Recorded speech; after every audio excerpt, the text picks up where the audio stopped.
I always tell people, please do not start your sentence with I'm sorry. Right? If you have an opinion, state it. Vulnerability has indeed been my superpower. I just didn't realize it or define it. It's about being who you are and being very comfortable in your own skin. So, what is Lulu Raghavan then as a brand? What is your X factor? So my book is Go Further, Faster. It's the things I wish I knew when I was 21 years old, when I was starting my first job. You can't just be a worker bee and keep thinking that your work will speak for itself. Equally, you can't just be somebody who's showcasing too much. It's a combination of the two that makes you a superstar. One thing you wish women should stop apologizing for. Stop apologizing for having an opinion. There are leaders who build careers, and then there are leaders who shape industries. And Lulu Raghavan is one of those rare few.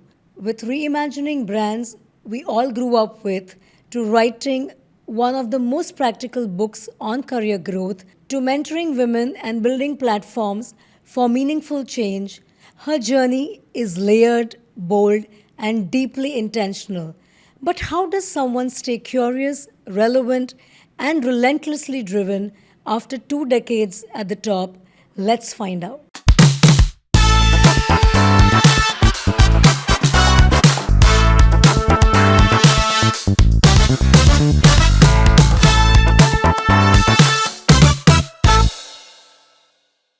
Hi Lulu, welcome to my show and thank you so much. Thanks so much for having me, Darshana. And I was damn impressed when I went through Lulu. I was just telling, I know you since 2 years, but man, you are a powerhouse. You are like a brand in your own. And I'm going to start from that to know really Lulu from her journey she started. So before you became Lulu Raghavan, talk about the Lulu, her childhood. Was this your dream? Was it to become get into design, brand, really break the clutter and do something different? No, not at all, actually. If I have to take it back to the very start, I'll start with my name because a lot of people ask me, Lulu, where did you get that name from? Actually, Darshana, my mom, she named me Sulakshana. She was mesmerized by the Marathi actress. Oh, really? Sulakshana Pandit. And so my real name, my legal name is Sulakshana. I have no documents that say Lulu. It's actually Sulakshana. Sulakshana Srinivasan was my maiden name, and now Sulakshana Raghavan. But my grandfather in Madurai, which is where I was born, somehow didn't like Sulakshana. And my cousins used to read these little Lulu comics. It was this chubby little character, tomboy, and he just found it very cute, little Lulu. So he started calling me Lulu. Oh. And the nickname stuck. And many years later, Darshana, I found that Lulu actually means pearl in Arabic. Wow. And you're not going to believe this. It's actually a real English word. In the English dictionary, it means a remarkable person or thing. They say that's a Lulu. Now, that's slightly embarrassing. That's not what you got it. That's not what my grandfather intended. But so my journey started in Madurai. I was born there. First 10 years of my life, I studied in Bangalore. I was at the Valley School, a J. Krishnamurti Foundation school. I point that out because even though I spent only 3 years there, those 3 years were foundational. Okay. J. Krishnamurti's philosophy of education and the purpose of education being to find yourself and self-awareness was something that stayed with me for so long. Amazing experience. But my parents also got a bit worried whether I would be fit for the rat race if I was in such a wonderful, holistic environment. So I got pulled out into a traditional school. My father got transferred to Mumbai. Came to Mumbai when I was in the 7th grade. I was here till 12th standard. And my mom had done some work in the US and had seen that the US undergraduate study, especially at a liberal arts college, was one that would really be good for the future. And she wanted me to study there. And my father said, if you get a full scholarship, sure, you can go.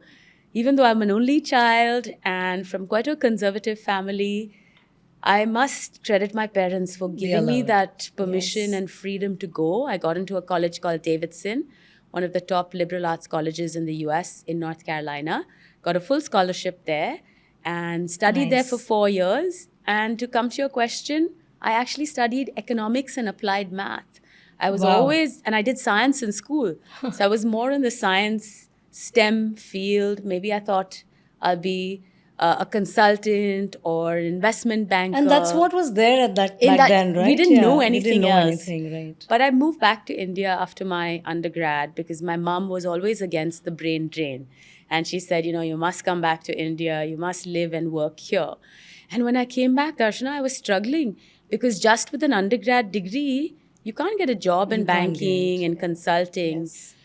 But my mom introduced me to a friend of hers called Shumit Roy, who was in Lintas. Okay. That's when the whole world of advertising, marketing correct. opened up to me. I didn't know what it was at all, but Shumit introduced me to Sridhar at Ogilvy, and Sridhar had started Ogilvy Consulting, where an ad agency could truly think about the brand more neutrally beyond just the 30-second campaign. I spent a year with Sridhar in Ogilvy. He had the most amazing office, probably more than 500 books on branding. Wow. So the year that I was there at Ogilvy in Churchgate, I was just reading all these got into branding the books, immersed, absorbing. yeah. And just outside of Sridhar's office was Piyush Pandey, Sonal Devral. Oh, you had It was the a best time best of my time. life, right? And I understood and just breathed in what it meant to be at a creative agency. Absolutely loved it. I also credit Sridhar for telling me that, to really get ahead in the corporate world in India, you must get a business degree. So I studied for the tests. I went to SP Jain Institute of Management and Research. By then, I knew brand was my calling. So I specialized in international business and marketing. I also did my thesis on how the IT companies in India needed to build their brand in order to go up there the was an value IT, chain. Exactly, at that time, right? 98, yes, 98. and then 2000, where they The had that bust whole happened, millennium thing. yes. So that's what I did. And right after, I actually got married, moved to the US, moved to San Francisco. Nice. And believe it or not, that's when I started at Landor almost 25 years ago. Wow, that's some commitment. So that, in fact, I was, listening to one of your, I think, podcasts or your conversations and bringing to that. So you said when you went after doing such, in the world of branding, getting this kind of mentor with Sridhar and all, and all of us need a mentor. I remember when I started similarly, didn't know what I'm going to do. I'm an accidental marketer, and a boss of mine pushed me in NIT that why aren't you doing your management? Why are you not opening up yourself and now get a formal degree? So likewise, and I heard that when you went there, you were in the San Francisco in Landor when you joined in San Francisco NSF, you were struggling to fit in. You were self-sabotaging. So talk me more, about that. Yeah, while I studied in the US, I had come back to India. I was quite Indian at heart and then got married and moved. And probably California and San Francisco is a little bit more diverse than many other parts of the US. Yet, firstly, it was that imposter syndrome, Darshana. Being in San Francisco at the world's most premier, most recognized, most prestigious branding agency, Yes. I felt like, oh my God, what am I doing here? I'm 25 years old. I was in this boardroom of Landor overlooking the beautiful bay, and I really had self-doubt. And then I was in the business of design. I didn't really have a background in design. I had actually joined the naming team. I do have a background in languages.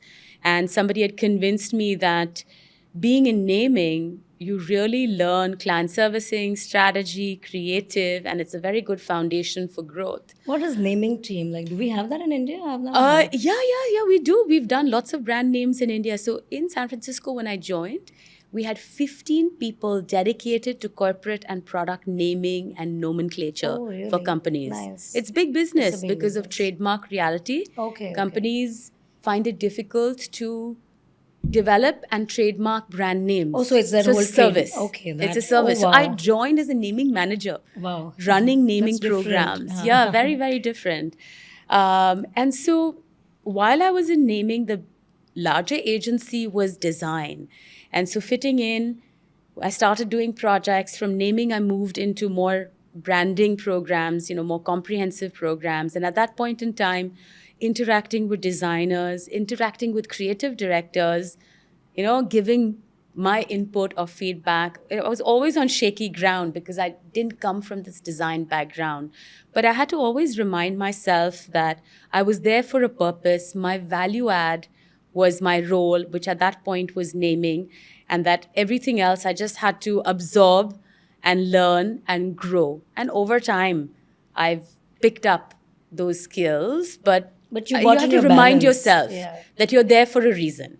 And keep, not letting getting caught up, but you also brought in the balance of your business understanding is what Correct. I was, listening to. Right. So Yeah, yeah, that's exactly. amazing. At least you figured yourself out and not gave into the whole imposter I syndrome. tried to. It was hard on some days, but So bringing the point to commitment, because spending 2.5 decades at Landor and really in different countries. So you've been in San Francisco, you've been in Mumbai, you've been in which are the other New places? York New and York London, also, and yeah. London also. So like amazing that you've seen. So which city had more impact in when you're transitioning and growing years of being a leader?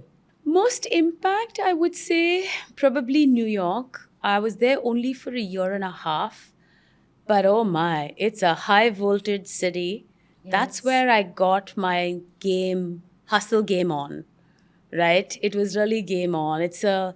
You really feel the pulse of business when you're in New York, and to be in the branding and advertising and marketing field in New York, having clients there, living in the city. I lived about 15 minutes away from work, so walking, Walking. the whole experience of Manhattan, I think, was a big high. I was still young, no kids, so you work hard, party hard. You really learn how to maximize your time, how to manage your energy, Amazing. because you're giving the most to work, but you want to get the most out of life as well. So it was a brief period. I never thought I'd like New York after California, but I absolutely loved it. However, I would say it's only when I came back to Mumbai, all these years of living abroad, I was able to convert that into some value for the work that I'm doing and give back. So all those years started kicking in when I came back. It could also be just function of being mid-career. Right. But early career, you're still learning and growing. But then I was able to use everything that I learned in a fabulous way after I came back. But usually, when people have spent so much time abroad, coming and restarting, because Indian and the Mumbai dynamics are work culture is very different. Did you feel that, oh my God, why am I back here? Or how do I fit in? And design and branding was still nascent back then in India compared to what you've seen globally. So, did you feel misfit or why am I back here? It's a great question because it is hard. And now, when I think back on it, I first spent the first 7, 8 years of my working life in the US and Correct. UK. I think my one stint at Ogilvy and 2 years in college here, business school here, did give me that grounding. It was not like I left at 18 and then came back at 32, 30, yeah. right? It was tough, Darshana, and when I was in meetings, I always felt younger, being a woman, being a Yeah. little bit more westernized. All of those, you do stand out. But what helped me is building relationships one at a time. And it's just my Interesting. personality. I'm very friendly and warm to everybody. Yes. So whether it's the receptionist or the junior most person on our client's team or people on our team, treating every human being with great respect, being curious about their life story, and building that bond and rapport, I think is what helped me. So I never felt out of place because everywhere I would make a buddy or a friend and they would make me feel comfortable. Nice. I still remember, our first few clients were HCC, where we had done Lavasa for them, and then we did the branding of HCC, and then the Taj Group. And I still am in touch with people that I met then, which was back in That's 2007. amazing. Where do you find that time? I I think, try to squeeze in, especially in the car when you're stuck in traffic, yeah, that's message when people. very nice. But so that also brings me to the next question that Lulu, 2.5 decades spending in the same organization, of course, in different roles. Whereas, and that's the kind of commitment we saw people, in the generation that we are. not that I have done, but I can. It's amazing that you have. Today we don't see that. Today we see people, hustling, wanting to leave, and the Gen Zs, of course, in 6 months, 8 months, I'm done. So where or what would you really tell them which you have seen it differently? What is important that got you sticking for so long? Did you ever feel that, I'm done, I want to try something else? That urge to see what's happening on the other side? Or the better money, it could be anything, right? From my personal life, my dad spent more than 55 years at his company. Yeah, that generation. They did, but he was my role model. And I bring it up because I remember when I was 20 years old, he was impatient. He hadn't yet reached CEO. He's an executive director and he got a position at another company. He went there briefly for 2-3 years and he didn't really like it culturally. And then he came back and then he retired with this company where he was. I think seeing that experience when I was young, I realized that culture is so important because for my father, that other company didn't work out because it was not a culture fit. True. So, coming to your question, for me, Landor was home because from the beginning, after the initial difficulty for me, it was less about Landor, it was about me fitting in. I've just found the culture to be one of amazing opportunities, huge respect no matter what age you are, love for creativity, amazing people, freedom to do and to add value, not too much bureaucracy, hierarchy, less egos, and people genuinely enjoying the work and enjoying what we do. That kind of culture is very rare to find. Yeah. And somehow I've thrived there. I've also had opportunities. The company's been super accommodative of me. I moved from San Francisco to New York to London to Mumbai, and I had an opportunity each time.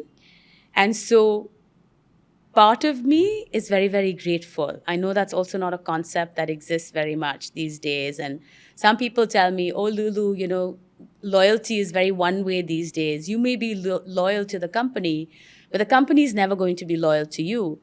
That's And true. which a lot is of which times. is fine, because I feel it.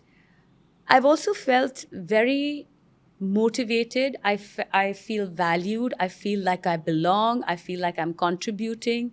I wake up every day with lots of energy to go to work. What more do you need? And growth. Yeah, You and also growth. you got the growth. Now, Yes. having said that, for many, many years, 15 to 18 years, I was MD of India. At one point, I did feel like, oh gosh, am I going anywhere? What next? What You do next? feel that. Yes, of Now people course. feel it after 2-3 years. I felt it after 15 years. But then growth happened, right? So you have to be patient. I'm not saying it's for everyone, but I did feel challenged at every point in time, and I felt there was something new and exciting. Initially, I'd set up Landor in India, took it to a certain level. Then I said, you know what, institutional building. I want to make it such that if I drop dead, it can still continue. And now it's that final stage of it where we've appointed somebody as the MD of India. She's going to take it forward. And so I really feel like I did what the company wanted me to do, which is to set it up to be the best. And it's also somewhere you feel it's your own, right? You've set it up, you brought it to a level, you've seen the growth. It's literally, in some sense, you're owning that In some Landor. ways, yes, but of Landor in course, India. Landor is Walter Landor's name. Yeah, It's not yeah. my name on the door, and I've never had an ego about that. I actually learned that from Piyush. I used to ask Piyush, you have such an amazing career. How come you never started something on your own, Piyush? Why were you never tempted to? How come you've always been at Ogilvy? And he said he's never had a desire to see his name on the door. And he loves the Amazing. Ogilvy brand. He loves the platform. And that inspired me when I was young. You have to be so much in love with where you are, right? Exactly. So that inspired And me. also, Yeah. I think being more grounded to not your ego or your name on the door. I think that's amazing. Lulu, coming to, the whole today's marketeers, everybody wants to do this whole trending game. This is the new trend. And a brand is not created like that. Brand has to be on its foundation, and there's fundamental that is needed. At the same time, you're talking about, there's often this push to keep things going and moving forward, right? So how do you keep your teams brave enough to challenge what is popular but it's not meant for the brand, and go back to basics, or give them a mirror for it? Yeah, I think it goes back to branding versus advertising. Right. So branding is fundamentally what you stand for. It's the associations that you want to imbue in your stakeholders' minds when they think of your name, right? It is timeless, it's enduring. Ideally, it should last for a long time, right? Those are values, that essence, the philosophy of what you stand for, how you're different, how you're relevant, which transcends time and context. Correct. Take some of these luxury brands like Hermes, Chanel, for example. They all are rooted in timeless values, whether that's craftsmanship, authenticity, storytelling. Yet, if you look at them today through advertising on social media, they're able to be very relevant to today's audiences. They have without been fundamentally changing their changing. values. Correct. Right? True. So times change, you evolve, even your product may evolve, but what you stand for, your philosophy is quite timeless. True. And that comes from inside. So chasing trends is being allowed to, allowing the external factors to influence you. But being intrinsically driven, more inner driven, where your source of strength, your authenticity, your coming from, originality is what breeds your vision for new products and services. I think that's quite timeless and authentic. And Yet, comes of from course, your you can purpose. absolutely, and of course, you can keep an eye on trends, and you can do new products. You can market in interesting ways, but you don't have to change your brand to follow trends. And that somebody has to hold, that you're not letting the vision go. Correct. Have you seen as they say, the brand is more emotion, it's more heart. The process of buying is more transactional, more logic, more mind. And there's always that, dichotomy and, that questioning. Have you come across, and I'm sure you would have come across clients, who are constantly questioning and you have to push your way? Any examples around that? Push my way to sell in something? Yes. I mean, I like I mentioned to you, I think always go back to the fact that it's part emotion, part logic. And you just have to know when to appeal to which part of the brain. Sometimes I have failed. I don't want to give, examples because I don't want to expose those companies. But I've been in boardrooms where, CEOs haven't been convinced either with the data or the emotion of why change needs to happen. Equally, I have seen that the way in which we present a story could actually shift the idea that the client buys into only because it was told in a much more persuasive and convincing way. So emotion and logic play their part at different parts of that journey of enabling a client to buy into a solution. I would say you just have to know when to use which lever. And like you rightly said, you will always have to play the role of an enabler, because eventually there is front-ended by the team over there, and you are so. You have created a lot of iconic brands. You've been part of that, whether it is Tata, Mahindra, Infosys. Now, coming back to Lulu as a person, when you are going through this, which is the moment, or any brand which has really helped you? It's really pushed you to give your best, or change the way you were looking at it, because there was a lot of push from the client themselves. Have you gone through those moments personally? As an individual? As an individual. Because you had to evolve to meet the brief. Yeah. I mean, I do go back to the Indian Hotels case, because I worked with the Taj Group for more than 14, 15 years. That project initially was just a 6-month project, but it spawned so much. And that's where I truly learned this connection to business.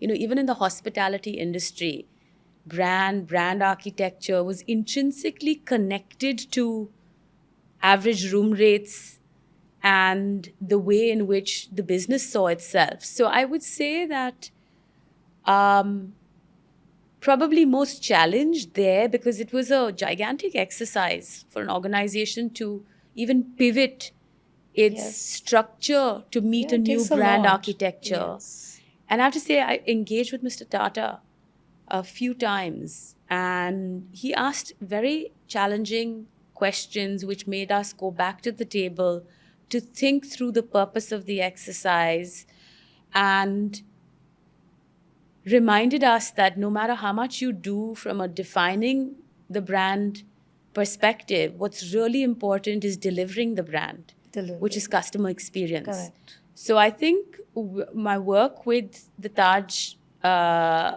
project with Indian hotels really underscored the importance of customer experience. And so now I'm a huge believer in saying, don't change the brand if nothing else is going to change. Or rather, brand change has to be accompanied with real change. Otherwise, it's going to be lipstick on a gorilla, cosmetic, and it has a feel good factor when you launch the Yeah, brand, you just want a new and then that all campaign. dissipates. Dissipates. I agree. But So that's what it taught me. so that's where with the Tata Group you learned about also associating it with business, and now Yes, that you are a exactly. strong, believer and have pushed that.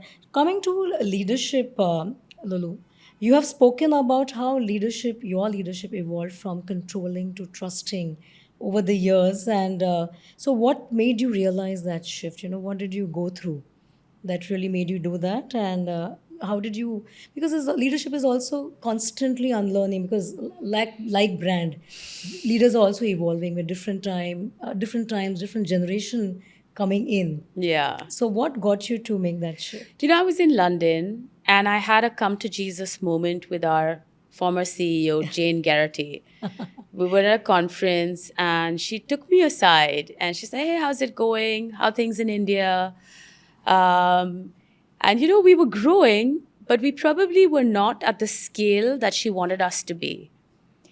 And she sort of, just tapped me in my chest and said, here. And she said, "Lulu, what is it that you need to unlock?" Because I was giving all sorts of excuses, the market and clients and all of that Yeah. stuff. She was like, "No, I want you to really think about what you have to unlock in order to truly scale the business to the next level."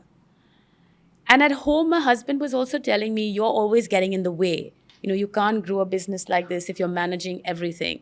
You're a bit of a micromanager, control freak." I was very concerned about quality, but that's always the cop out if you're Correct. managing too closely. And so I think that moment, that conversation with Jane really made me think and dig deeper and say, okay, if I need to see this unlock, I need to let go. Need to I need let to go. delegate. I Yes. need to trust. Mistakes will happen, but I need to get out of the way. Right. And that's true for many, right? And I that's really helped. Yes. The business has been blooming. And I think the leaders who I've worked with also feel like they have a say. They have the freedom. They can grow their businesses, and I'm there, but not breathing down their necks. And it's very important to truly trust and empower and be genuinely invested in your leadership team's growth.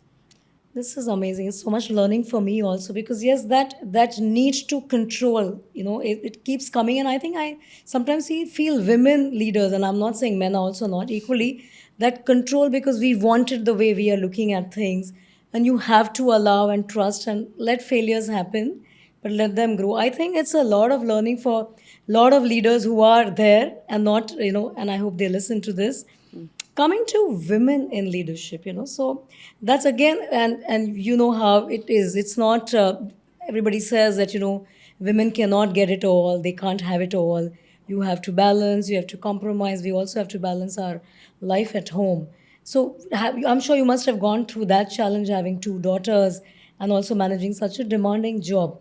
But did you ever feel that you had to compromise? Did you have to feel that? Did you ever felt that, as women, you can't have it all at work? Uh, no, and I have to say, 7, 8 years ago, I was having coffee with Falguni Naika. Yeah. I'd gone over to her house for something, and I think this was when she was just starting Nika. She has twins, and I was still mid-career. And I asked her, Falguni, how did you do it? Wow, you've never taken a break. You went from Kotak, this high-fly investment banker, to starting Nika. What an incredible journey. And she said, I asked her about guilt and all of that. And she said, do not for a second feel guilty. Because I was at this period where I said, oh, I feel so bad. I'm not there at 3:30 when my kids come home from the bus. Yeah, And I always, we when, go through this once or too. twice, my kids had said to me, like, Mom, you know what? You're never there. And it really ate me up. And she said to me that she's never looked back. And by the way, when her kids were 18 or 20, they thanked her that she never did that. And they're the biggest supporters. And believe it or not, for me, actually, even 2, 3 years later, all it was is that little period, maybe when the kids were in fourth or fifth standard. But even by seventh standard, once something happened, and I said, you know what? I think I'm going to quit Landor, telling my daughters, I think I need to be a full-time mom. They looked at me in horror and they're No. like, don't do that. Same here, my son. Please, mom, when are you going I to know, exactly. I think they also get used Yeah. to a little bit of space and they don't Space. want us to be breathing down Breathing. their neck. Yeah. So, no, I think from Falcone, I learned not to feel guilty and to trust that in the long term it'll work out. Also, honestly, I'm not a perfectionist. And so it's okay for me if things are not perfect at home. It's okay if it's not fully perfect at work. I believe in momentum over perfection. Amazing. I like that line. Momentum over perfection. Coming to, women finding their voice, Lulu. A lot of times at work, especially when you are at that mid career and when you have to transition, you are stuck because you also want to be likable. You want people to like you, and you start doing that as opposed to having your own authenticity and voice. And I know as a women leader, because you are today leading APAC, have you gone through that, or what would you be your advice to, women in this mid career who are wanting to transit, but they are lost, not finding their own voice? Yeah, that's quite a deep question. When I was in London, one of our creative directors, I was having a chat with him, and he told me, he said, I've seen you in the US, I've seen you in London. Why do you adapt to the situation? He said, you have such a unique perspective and an original point of view on stuff, but I feel like you adapt to the audience and you say what you want the audience to. Absolutely, you play to the You audience. play to the audience. And Yeah. that really made me think. Um, and so when I moved back to India and I started writing and speaking, I said I should really dig deep into what I believe and forget everything else.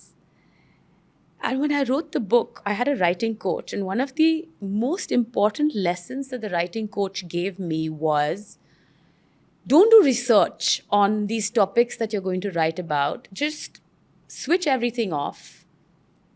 I've written about emotional intelligence or even nutrition. These are all large topics in Correct. themselves. Yeah. What she told me was just write down what you know about the subject and what you feel about it.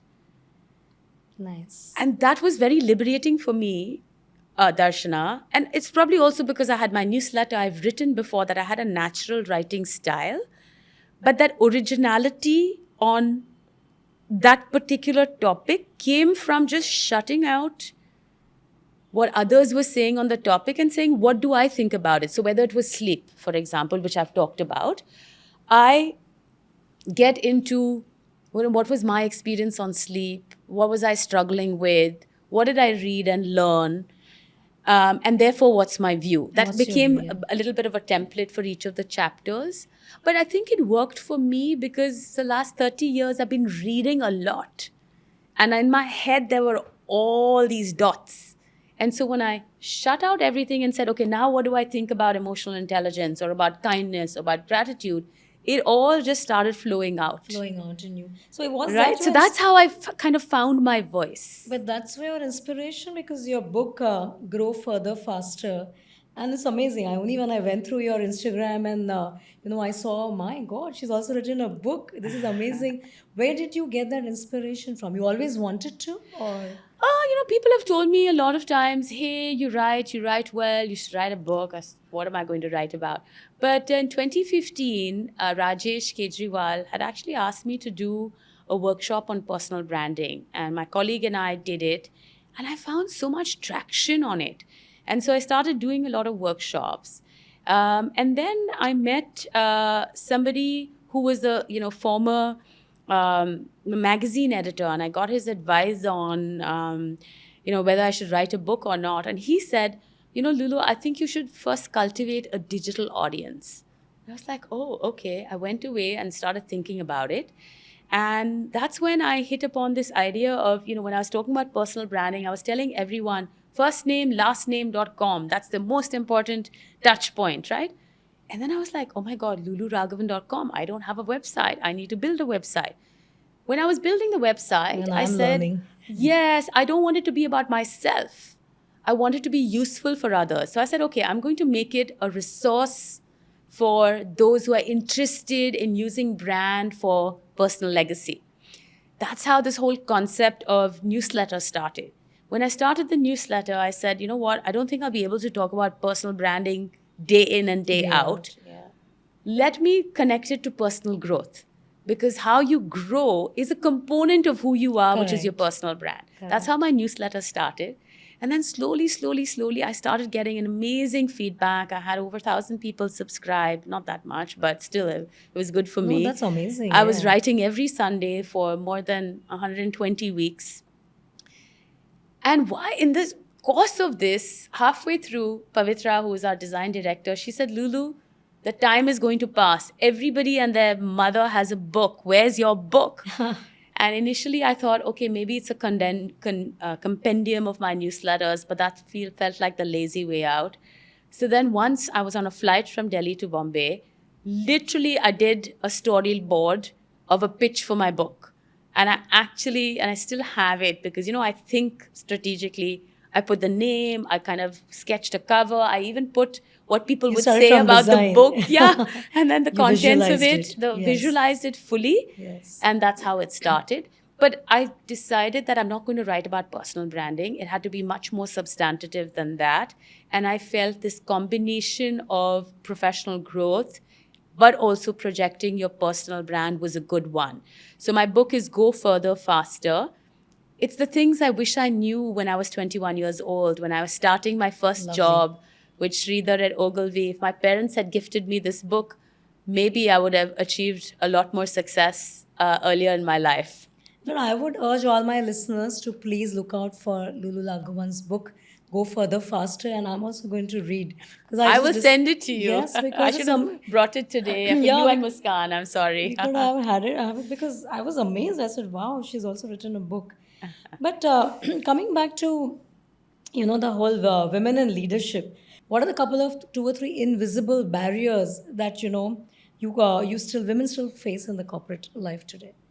I'm a huge believer that the internal barriers to success are far more difficult to overcome than the external barriers. Firstly, we can't do anything about external barriers, which is the environment, society, company policy, culture of the company. All you can do is change if you don't like it, which is also sometimes hard. But the internal barriers, Darshana, one is self-doubt.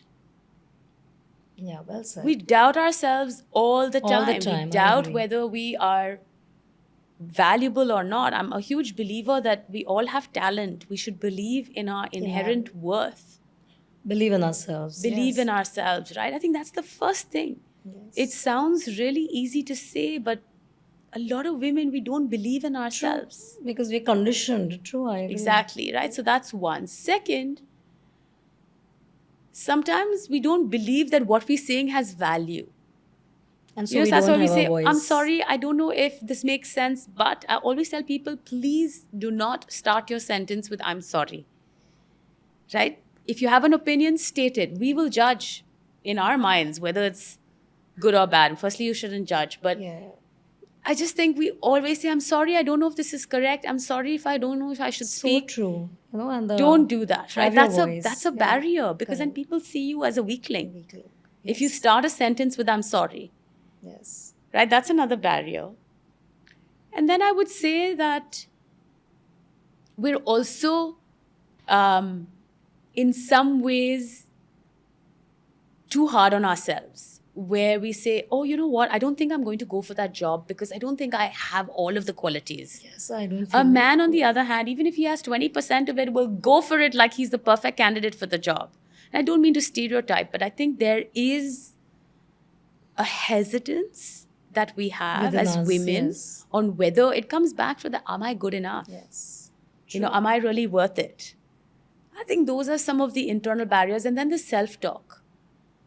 This constant chatter in our heads. I'm not pretty enough. I'm not thin enough. I'm not Yeah, the whole smart you make that enough. whole ghost big That self-doubt. is very, very self-destructive. I mentor a lot of young women, and I feel that these are some of the internal barriers: the self-talk, the self-awareness, the dismissal.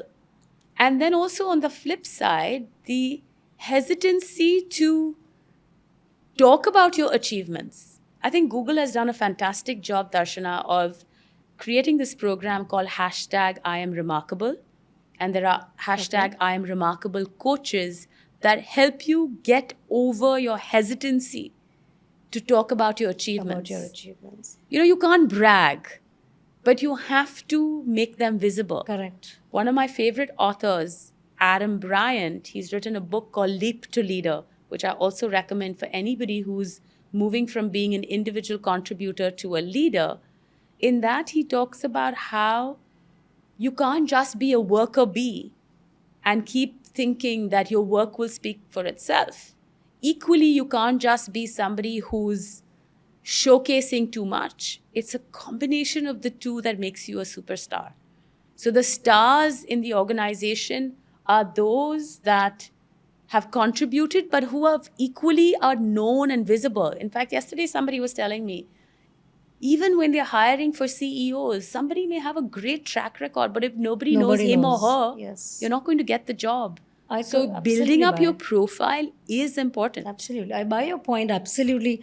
And in fact, I remember, early in my career, one of my bosses had said that make your presence felt when you are in any meeting or in a boardroom. Don't be just because sometimes just the weight overpowers you and you end up sitting in the corner. Yeah. Be upfront and ask a question. What's there? Let people judge. You don't care, but make your presence felt. And I do believe in that. I tell my team members that what are you sitting in the corner? Just be there. Actually, that's a really good point. Yeah. You know, as women, sometimes we diminish We ourselves diminish in the ourselves, room, right? yes. But how do you take up more space, even if you're a small person? Correct. Metaphorically.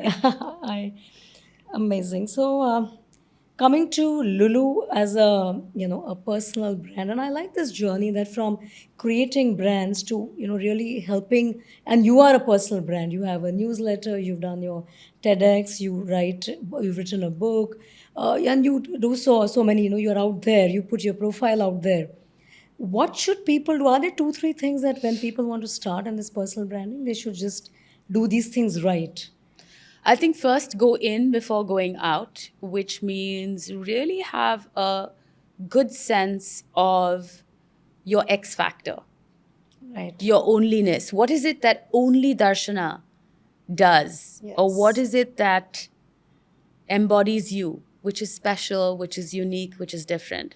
Don't start building social media presence or creating a profile or starting to build your brand without having a sense of who you are. So it's like a brand, right? Even you are a brand. So the same, find your value, find your Exactly, your unique differentiator, strength, your unique. differentiator. I think that's number one for sure.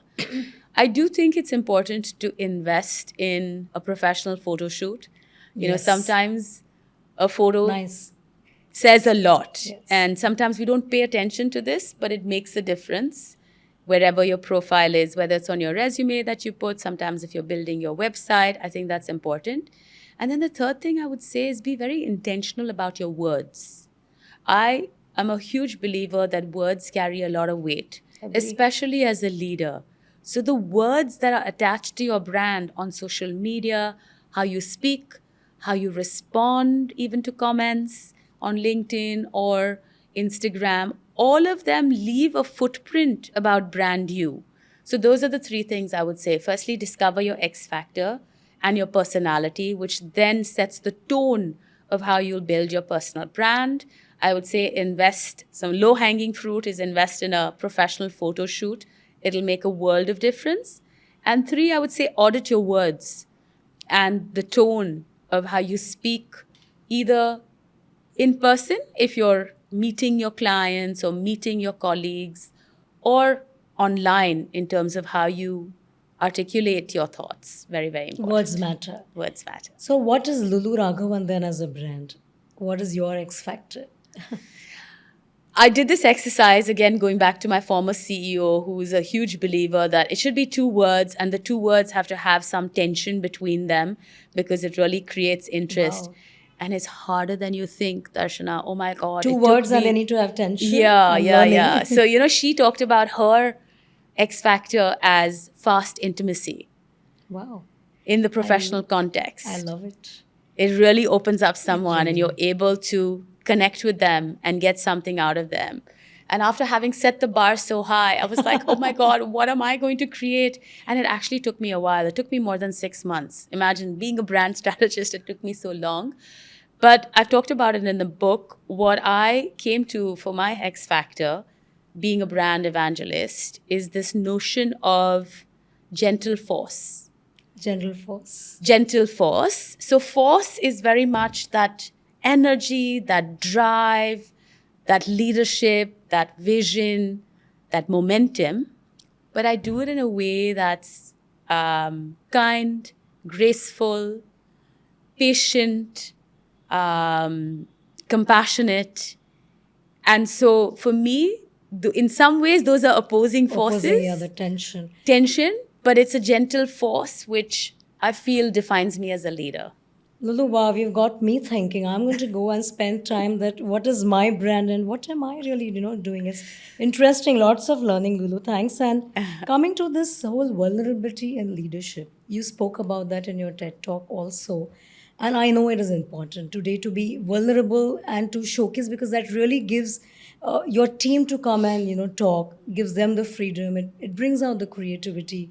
It gives harmony. So you spoke about that a lot. So I want to know from you that where did that come from? Was it a natural thing that you realized?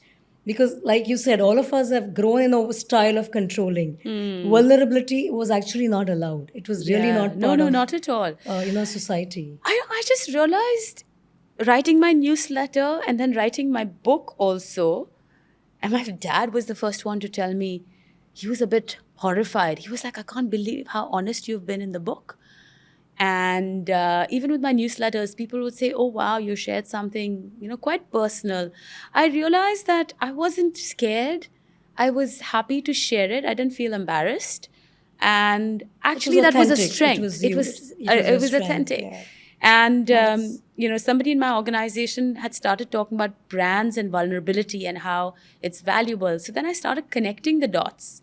And when I was asked to do this TEDx, I said, oh, you know what? Actually, when I look back on my life, vulnerability has indeed been my superpower. I just didn't realize it or define it. Yeah, vulnerability or superpower, you say, Exactly, right? exactly. And it's all about being very authentic, being honest, not being afraid of saying no. It's not about having a polished image. It's about being who you are and being very comfortable in your own skin. Lovely. And it's important, right? What has it done so? Can you also talk about when you're vulnerable and you show your vulnerability? Have you seen a change in? Oh, yes, it makes you way more relatable. People also say, wow, you're not perfect. I can be like you. So you're very relatable as a leader. It also wants people to work with you, because you're not the kind of person who says, I know all of the answers and I'm right and you're wrong. You say, I don't know, and that's okay. We'll Makes you figure it out accessible. together. Yeah. And people see that, okay, you're a human being, you're not You're perfect. not And perfect. it makes you more likable, I feel, and more of a good colleague, a good leader. Nice. In your book, Grow Further Faster, you have interviewed Falguni, like you said. You've spoken with Anand Mahindra. So, are there any questions? And you've spoken to many people. So, are there any questions that you felt you were dying to ask, and and you wanted to know more about their success stories, and you really held back? I've known them both and others for a while. But what would I ask? Yes. With Falguni, I would ask her, what was that leap of faith that she had? She was an investment banker and she Yes. completely pivoted to start her own business. And gosh, she's been so successful. And at But I that would age, love to right? know, yes, I will, if Yeah. I met her again, or now when I meet her next time, I will ask her this question. What gave her that courage that she could do it? In Anand's case, I would ask him, if he had to start a business today, what would he start? Because he's invested in so So many many businesses, things. right? And he's seen Mahindra evolve from automotive to all the businesses that they've supported. But I would ask him, you personally, if you had to start from scratch and you were an entrepreneur, what would you do today? Is what I would ask him. Interesting. Keep playing is your mantra, right? And you keep, that's your philosophy. So, where has that come from? So is it like, would you tell that to someone who's stuck or stagnant? And that's why they have to keep playing? Or it's just the energy that you want and No, to because so be moving keep forward? playing every day actually comes from carpe diem. When I was in college, we had all these Latin phrases, and carpe diem, seize the day, was one of them. And when you start reading about people dying young and all of that, you Yes. realize that you've got to make the most of every day that you have. And you can make the most of every day that you have if you truly manage your time well. But at the same time, you can't be boring. You can't just do work, work, work. A lot of Yes. people do even now tell me it's like, oh, all work and no play makes Jane a dull girl. That's me, Lulu, a dull person. And so I Really? realized, I yeah, think you're so dynamic, yeah, Lulu. You're doing I'd like so to many think things. so, but my daughters and husband think I work too much. But I believe you have to fit in everything. You have to have fun. And you have to have this lightheartedness. Sometimes Correct. I think, too serious also. So I learned that you need to inject joy and Joy, fun into yes. every day. And so Lovely. play every day for me is give it your most, have fun while you're doing it, and just be happy and positive and optimistic, and each day will take care of itself, and you can power through many challenges if you have that spirit. Lulu Raghavan, so much it's like just peeling the onion and so much is coming out and so much of positive energy. I'm just enjoying this chat. Thank you. And you have mentored so many in your journey. Who has been your mentor? I keep hearing your London and this lady. So Jane probably at Yes. some level, because she's seen me through so long and she's such a power woman herself. But I don't have a formal mentor, though I talk so much about mentorship. I have more of a board of advisors. I have a coach who Wow. I meet every now and then. Dr. Ranjan Banerjee, who used to be the dean of SP Jain Institute and then of Bitsom. We're still good friends now. I chat with him every now and then about my career. At home, my mom, who started Dignity Foundation 25 years ago, she's a pioneer in the field of care for senior citizens. I learn a lot from Which it's her. hers? It's your Yes, mom? yes. Wow, She started amazing. it 25 years ago, and she's relentless. She's a great role model for me in terms of passion and I purpose. think that's where the energy is coming once. Probably, Yes. probably. So I think it's a mix of people who I learn from. I read a lot also, Darshana. So I also take away lessons without necessarily interacting with people directly.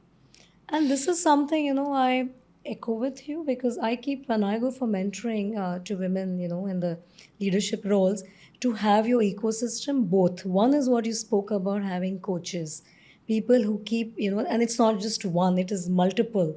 Like you spoke, a career coach, there is your mother, where you're finding who's fueling your passion or where Yeah. you've seen, and different people in your lives that you come across. And I keep telling women this that you need to have your ecosystem of coaches and your ecosystem otherwise also, whether it's your maid, driver, friends, whoever is taking care of your, your family Yeah, whilst you are out. That ecosystem and leaning in, I think, is very important. And that's what I hear from you, Lulu. So thank you so much. absolutely. So Lulu, coming back to the glamorous advertising world where Cannes is, everything people love going there for the season. You have been on the Cannes Lions jury, and it sounds glamorous, but there's a lot of process that goes behind it. So what is that people don't realize? Um, I think what people probably don't realize is the amazing creative work that's happening around the world, and that creativity truly has the power to impact business and impact lives. Now I know that Can is under the scanner right now. I was going to ask you that because Yes, so what indeed. pressure does it put back on the jury? Because the jury has given away all those and they are the ones. True, it does. Yeah. It does. But now I think Can is trying to neutralize it and have all the process and checks and balances in place so the jury can just focus on the work. But my experience there, Darshana, just opened up my mind, like I said, to the power of creativity. And that in Amazing, yeah. fact we should be using this amazing creative intelligence that we have in every way to make our lives better. Because I was reading thousands of entries from around the world, seeing case studies, and I was in the design jury. It gave Yes. me immense belief in the power of design. Design, yes. Design not just as logo and aesthetics, but user design, customer design, product design, design that makes the world more inclusive, design that makes the world more sustainable. I doubled down on my love for design because I truly believe that it has huge power to impact the world. That was a big realization for me from seeing all of the hard work of so many teams and agencies across the world. I so love what you're saying because if, Lulu, if I had to redo my career, I would have either been in fashion or I would have been in design. And literally today, I was reading a book and I'm following this gentleman who talks about living your life by design. Yes. So you can literally design your life. It's not just left to. Absolutely. So interesting. Design can do so many things, right? And from there, I'm going to do much more fun. Let's get into Okay. rapid fire. We've done more Sure, serious sure. conversation, but amazing chatting with you. So we will get into the quick rapid fire. So, Lulu, the most overused word in corporate boardrooms today. What do you feel? AI. Yeah, yes, I agree. The latest ad or campaign that gave you goosebumps? I actually saw something when I was reviewing the best work from Can this year, since Can just finished. It's actually an insurance company, Darshana, AXA in France. Oh, is it? Wow. You must see this campaign. It's 3 words, where they inserted 3 words in home insurance policies and domestic violence. And you had a call number where women who were abused Okay. could call this number and they would get catapulted out of home and into a safe place. And they did it by adding 3 words to the insurance policy, home insurance And policy. domestic violence also covered is where. No, it's just it's a manner, a mechanism for women to activate help against domestic violence at home. It's how insurance company, through its home insurance policy, had an intervention in women's lives to protect them against domestic violence. Wow. It was really quite moving. Amazing. I'll look upon this. The most courageous thing a leader can say in a high stake meetings, or you've said. I don't know the answer to that question, but I will get back to you after doing some homework. So we'll leave that. No, that's what I actually say. Okay. That's what I meant. In a high stakes meeting, saying that Oh, I don't acha, know okay. the answer to your question. It's a great question. Not rather than BSing something. These. Quick picks, your favorite book, favorite podcast, or favorite movie? Favorite book is The Accidental Creative by Todd Henry. In the world of nonfiction, we're all creative professionals, and he talks about himself as an arms dealer for creatives. Wow. And there are brilliant tools in there, practices, rituals, etc., that every creative professional should read. So it's my favorite nonfiction book. I read it lots and lots of times. Any movie? Do you watch movie? Do you binge? No, I don't. I'm not a huge movie fan. If I had to pick a movie, it's probably Pretty Woman from long time Wow. ago. Still my favorite. And I'm It's timeless. it's timeless, and I keep hearing it's going to probably come in a new avatar, Oh, but is that's it? apparently fake news. Which one leadership trait that's totally underrated in your opinion? Giving praise. That's underrated, yes. One thing you wish women should stop apologizing for. Stop apologizing for having an opinion. Agree, absolutely. You should have an opinion. Why say sorry? Amazing, and I think with this we are going to wrap up. Thank you so much, Lulu, for your time, and I totally appreciate a lot of learning for me. And I have to find my two words. Oh, yes. Yes, I'm glad my I X got you factor. thinking. I've Yes. left you with some food for thought. Thank you for the amazing questions. Always a pleasure, Darshana. I enjoyed it. Thank you. Thank you.